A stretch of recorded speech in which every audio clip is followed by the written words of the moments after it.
Welcome to the Employee Factory, your go-to destination for all things AI and LLM technical education. Today, we're diving into a crucial topic in the tech world: how to give a frozen-in-time large language model a dynamic, real-time brain using your private enterprise data. We're talking about bridging that massive gap between what an AI memorized during training and the actual, living data that powers your business today. I'm your host, and I'll guide you through this explainer. Okay, so how do we actually give AI a brain for private real-time data? Let's dive into this by recognizing a hard truth. Standard LLMs are completely stuck at their training cutoff date. And if you've got, say, 500 gigabytes of internal documents sitting on a server somewhere, just brute forcing all that text into a single prompt? Yeah, that is a recipe for high latency and absolute failure. We can't just expect the AI to instantly know our company handbook or live inventory. We need a robust system. To solve this, here is our agenda. We're looking at the AI memory problem, what vector DBs are, why RAG matters, who this is for, and exactly how to use it. Finally, we'll wrap up by looking at the evolution from RAG to MCP. Let's jump right into Section 1, the AI memory problem, and why vector DBs are the absolute foundation here. We have to move from standard databases to vector databases to bridge the semantic gap between how we as humans ask questions and how computers actually store information. And you know, the paradigm shift here is literally game-changing. Look at this comparison. In a traditional SQL database, if an employee asks, "Hey, can I wear jeans?" the system searches for that exact keyword, jeans. If your HR policy just calls it a dress code and doesn't explicitly mention clothing or jeans, well, the SQL query returns 0 matches. It fails completely because it only searches by exact value, which puts a massive burden on the user to guess the perfect search terms. A vector DB, on the other hand, takes on that setup burden on the back end. It actually allows users to search successfully by meaning. So how do we search by meaning? We run text through an embedding model, something like all mini LM L6v2. This model converts human words into long numerical vectors. Because, let's face it, computers can't think in words, they think in numbers.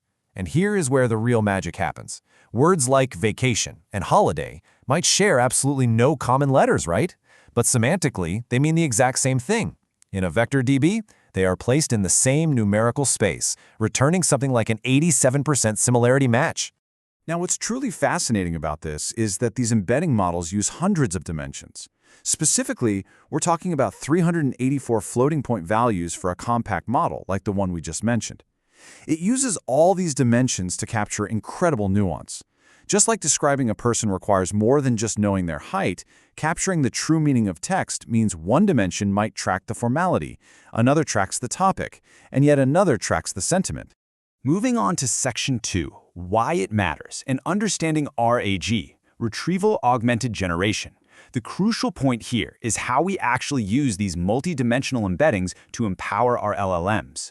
RAG is literally like giving the AI an open book exam.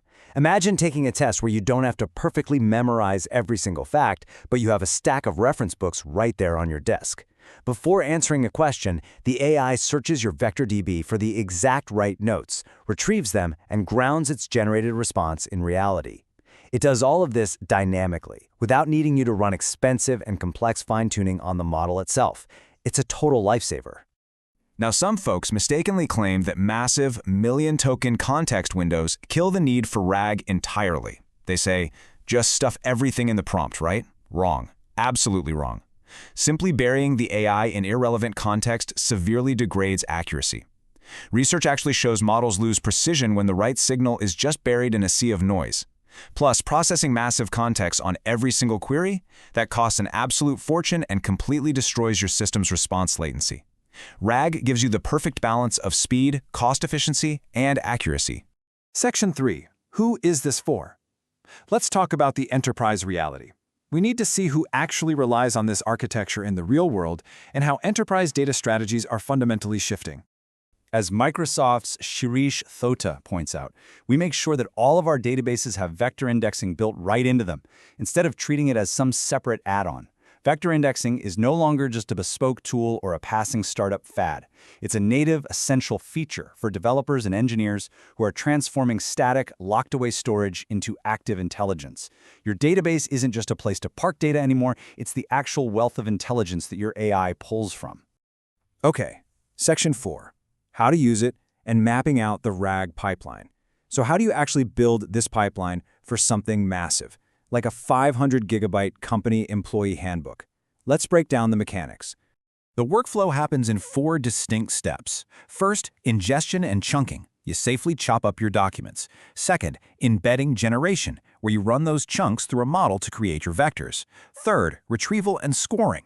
When a user asks a question, you embed their query and retrieve matches from your database based on a strict scoring threshold, say 0.7 for high confidence. This avoids the noise of a low-quality 0.3 match. And fourth, answer generation, where you inject that retrieved context right into the LLM prompt to generate the final response.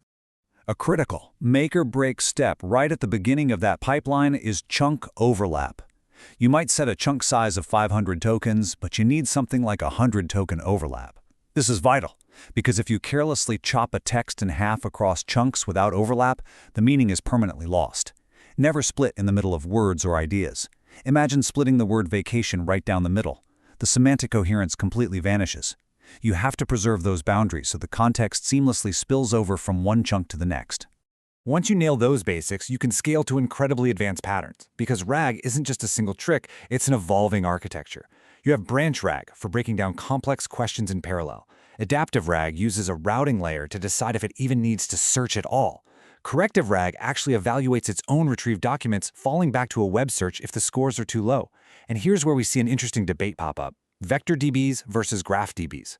While vector DBs are the absolute champions for high-dimensional data like text embeddings, graph DBs actually step in for GraphRAG when you need to track complex networks of relationships between entities that pure vectors might miss. Finally, there's agentic RAG, where the AI loops and orchestrates multiple retrieval steps until it has exactly what it needs. Which brings us to Section 5, RAG versus MCP. This leads perfectly into the ultimate evolution of AI problem-solving, the relationship between RAG and the Model Context Protocol, or MCP. Here is the big comparison. While RAG is our brilliant open book exam, retrieving all its notes and context before it even starts speaking, MCP is like giving the AI an expert assistant on speed dial. MCP allows the AI to pause mid-thought, call out to a live database, check a weather API, or use a calculator during generation, and then seamlessly take that fresh, active data to continue its reasoning. When we break down this technical showdown, the differences are crystal clear. You want to use RAG to find the needle in a massive haystack of internal wikis or static product text.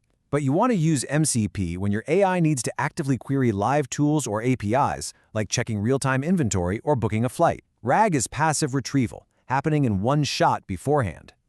MCP is active interaction, happening dynamically right in the moment. But honestly, they aren't rivals at all. It's the best of both worlds. An MCP-powered AI can actually be instructed to use a RAG vector database as just one of many tools in its interactive tool belt.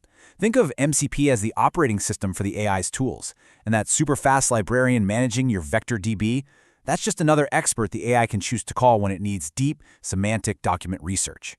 So, that brings us to our final thought to leave you with today. As we design these incredibly complex AI architectures, are we trying to build one giant, bloated, all-knowing AI brain? Or is the real secret to intelligence simply giving the AI a better, more organized address book so it can call the right tool at the right time for the right data? It's a fascinating paradigm shift in how we build software, and I hope this explainer gave you a crystal clear map of how it all works. Thanks for joining me on The Employee Factory, and we'll catch you in the next one.